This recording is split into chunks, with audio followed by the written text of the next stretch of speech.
वो गाना जिसके विरोध में उठ खड़े हुए थे कई दिग्गज, मगर रफ़ी साहब अड़ गए थे कि इस गीत को तो सिर्फ किशोर कुमार ही गाएंगे।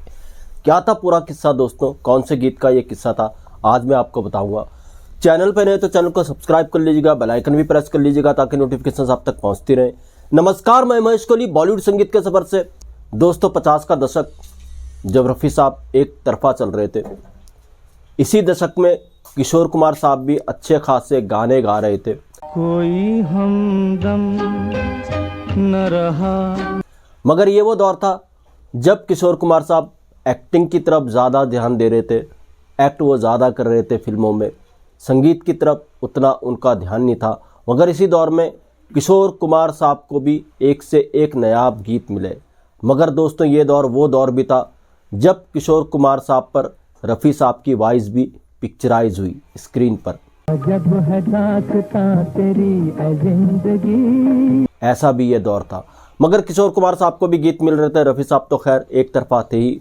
60 के दशक में भी किशोर कुमार साहब ने अच्छा खासा काम किया, अच्छा खासे गीत गाए। मैं 69 से पहले की बात कर रहा हूँ क्योंकि मेरे महबूब कया 69 के बाद तो सारा का सारा मामला ही पलट गया था, पूरी फिल्मी संगीत की हिस्ट्री पलट गई थी। 69 से पहले किशोर कुमार साहब को भी अच्छे खासे गीत मिल रहे थे और रफ़ी साहब 69 से पहले रफ़ी साहब लगातार काम कर रहे थे। 50s के दशक की फिर मैं बात करूंगा दोस्तों। किशोर कुमार साहब को बहुत अच्छे गीत भी मिले थे, मगर उस दौर में उनको काफ़ी लॉसेस हुए सॉन्ग्स के लिए। ये कारण था दोस्तों किशोर कुमार साहब की पर्सनल लाइफ का। उनकी पर्सनल लाइफ प्रोफेशनल लाइफ के आगे खड़ी हो गई थी। वो ज़्यादा गीतों पर ध्यान नहीं दे रहे थे और उनके हाथों से कई गीत निकले जिनको रफ़ी साहब ने गाया, मुकेश जी ने गाया। ऐसा किशोर कुमार साहब के साथ 50 के दशक में हुआ। और हाँ, जो उनका ध्यान था एक्टिंग की तरफ, उसने भी ये काम किया कि किशोर कुमार के हाथ से अच्छे खासे गीत खस के। तो खैर ये 50 के दशक की बात थी। 60 के दशक में किशोर कुमार साहब ने थोड़ा फोकस किया संगीत की तरफ, उन्हें अच्छे गीत भी मिले। और जब 69 आया तो पूरा ही वक्त पलट गया किशोर कुमार साहब के। 69 में आराधना आई थी और आराधना से किशोर कुमार साहब को वो स्टारडम मिला जिसके वो हकदार भी थे। और ये स्टारडम जब उनको मिला बतौर प्लेबैक सिंगर, तो हर डायरेक्टर चाहता था किशोर कुमार साहब उनकी फिल्मों में गाएं, हर प्रोड्यूसर चाहता था किशोर कुमार साहब उनकी फिल्मों में गाएं और हर म्यूजिक डायरेक्टर चाहता था किशोर कुमार साहब उनके लिए गाएं। यहाँ तक कि वो एक्टर जिन पर रफ़ी साहब की आवाज़ ही अच्छी लगती थी, चाहे वो जॉनी वाकर हो, चाहे वो राजेंद्र कुमार हो, उन पर भी किशोर कुमार साहब की आवाज़ पिक्चराइज हुई बड़ी खूबसूरती के साथ। 1 2 3 4 5 6 तो ये वो दौर था जब किशोर कुमार साहब एक तरफा हो गए थे कुछ सालों के लिए। मगर दोस्तों रफ़ी साहब कुछ सालों के लिए पीछे जरूर गए थे 69 के बाद। मगर 73 में रफ़ी साहब ने दमदार तरीके से कम बैक किया। 69 के बाद रफ़ी साहब का थोड़े पीछे जाने का कारण ये भी था, वो हज पर चले गए थे। और यहाँ तक भी कहा जाता है कि आराधना के गाने पहले रफ़ी साहब गाते, मगर एच.डी. बर्मन साहब की कुछ तबीयत खराब हो गई थी, जिसके बाद आर.डी. बर्मन साहब ने मोर्चा संभाला आराधना के संगीत का।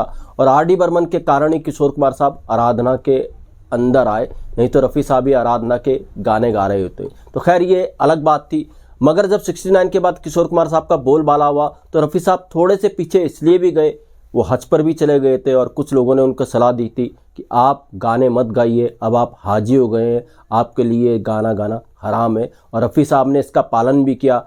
वो मुंबई से वापस लंदन चले गए थे। उन्होंने अपने बेटों से बच्चों से बात शेयर की कि कैसे उनको समझाया कि वो संगीत छोड़ दें, कुछ धर्म के जानकारों ने। और उनके बेटों ने फिर उनकी हौसला अफजाई की, उनको कहा देखिए आपको ऊपर वाले ने नेमत दी है, आपको इसी काम के लिए बनाया है, आप इस काम को जारी रखिए। और नौशाद साहब ने भी रफ़ी साहब का हौसला बढ़ाया कि आपको गाना चाहिए, अल्लाह ने आपको यही तो एक नेमत दी है और इस पे फोकस कीजिए, इसके साथ आगे बढ़िए, ये आपको ऊपर वाले की ही देन है, इसको ठुकराइए मत। इस तरीके से रफ़ी साहब माने। और कहते हैं जब 73 में दमदार कमबैक किया रफ़ी साहब ने तो फिर वो अपनी पूरी फॉर्म में आ चुके थे। तो किस्सा भी यहीं से निकल के आता है दोस्तों। 73 ही की बात थी। संगीतकार थे लक्ष्मीकांत प्यारेलाल, वो एक बड़ी फिल्म पर काम कर रहे थे जिसमें एक्ट कर रहे थे धर्मेंद्र, शत्रुघ्न सिन्हा, हेमा मालिनी जी, तो लक्ष्मीकांत प्यारेलाल ने इसके लिए 4 गाने बनाए थे, जिसमें से एक गीत रफ़ी साहब की आवाज़ में रिकॉर्ड हो चुका था। इस गीत को रफ़ी साहब के साथ गाया था लता जी ने और शत्रुघ्न सिन्हा साहब ने। ऐसा नया भी गीत था। तो एक और गीत रफ़ी साहब के लिए बना था। जब लक्ष्मीकांत प्यारेलाल ने रफ़ी साहब को ये गीत सुनाया तो रफ़ी साहब को न जाने क्या सूझा। रफ़ी साहब ने कहा इस गीत को आप किशोर कुमार साहब से गवाइए। अब लक्ष्मीकांत प्यारेलाल हैरत में, उन्होंने कहा रफ़ी साहब को, देखिए धर्मेंद्र पर आप ही की आवाज़ सूट करती है, तो ये गीत आप ही के लिए बना है, आप ही की आवाज़ में ये गीत रिकॉर्ड होगा और एक इस फिल्म का जो गीत था वो आपने पहले रिकॉर्ड कर दिया, तो कैसे हो सकता है कि इस गीत को किशोर कुमार साहब गाएं, आप ही को ये गीत गाना होगा। मगर रफ़ी साहब को ना जाने क्या सूझा, रफ़ी साहब मना करते रहे कि वो इस गीत को रिकॉर्ड नहीं करेंगे। लक्ष्मीकांत प्यारेलाल पीछे हटने को तैयार नहीं थे। वो रफ़ी साहब को समझा रहे थे कि ये गीत किस तरह से रफ़ी साहब के लिए ज़रूरी है। उन्होंने रफ़ी साहब को कहा कि ये गीत तो आपको गाना ही पड़ेगा। साहब टस से मस नहीं हुए, उन्होंने कहा नहीं ये गीत किशोर दा को ही दो।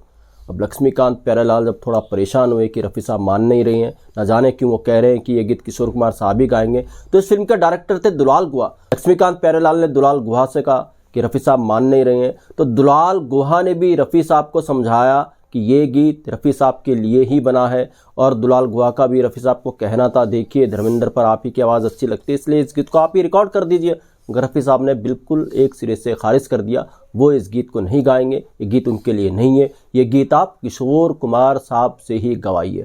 तो खैर साहब जब काफ़ी मत्थापच्ची हुई इस गीत को लेकर के, अब सबको लगने लगा रफ़ी साहब तो मानेंगे नहीं, ये गीत किशोर कुमार साहब से गवाना पड़ेगा। तो लक्ष्मीकांत प्यारेलाल ने फिर किशोर कुमार साहब से संपर्क किया, पूरे हालात से उनको वाकिफ़ कराया कि रफ़ी साहब के लिए गीत बनाता, रफ़ी साहब इसको गाना नहीं चाहते, वो चाहते हैं कि आप ही इस गीत को अपनी आवाज़ दें। किशोर कुमार साहब ने जब हालात देखे, पूरा वाक़या सुना, तो किशोर कुमार साहब ने कहा खैर जैसे रफ़ी साहब की मर्ज़ी, वो इस गीत को रिकॉर्ड कर देंगे।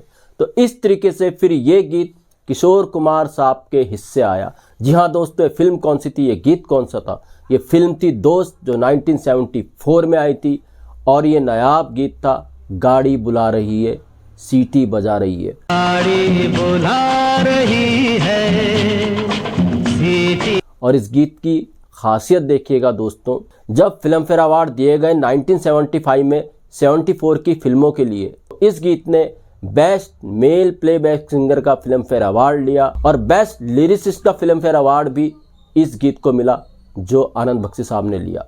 तो ये थी इस गीत की खासियत। और रफ़ी साहब की महानता देखिए, क्या कहूँ मैं, दोनों की दोस्ती या रफ़ी साहब का बड़प्पन, कि रफ़ी साहब ने इस गीत को गाने से इनकार कर दिया था और किशोर कुमार साहब के लिए ये गीत लक्की साबित हुआ।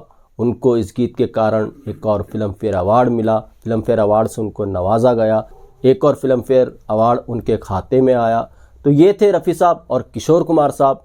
ऐसे किस्सों से दोनों की दोस्ती का पता चलता है कि दोनों कितने क्लोज थे। भला ही लोग गॉसिप किया करते थे बाहर कि दोनों में कंपटीशन है, मगर ये किस्सा दर्शाता है दोनों के अंदर कोई कंपटीशन नहीं था। दोनों एक दूसरे के कंपटीटर नहीं थे, बल्कि दोस्त थे। तो दोस्तों ऐसे भी नायाब किस्से में, ऐसे किस्से में आपके लिए लेकर के आता रहूँगा। महेश कोहली को दीजिएगा इजाज़त। Good bye, good luck and take care.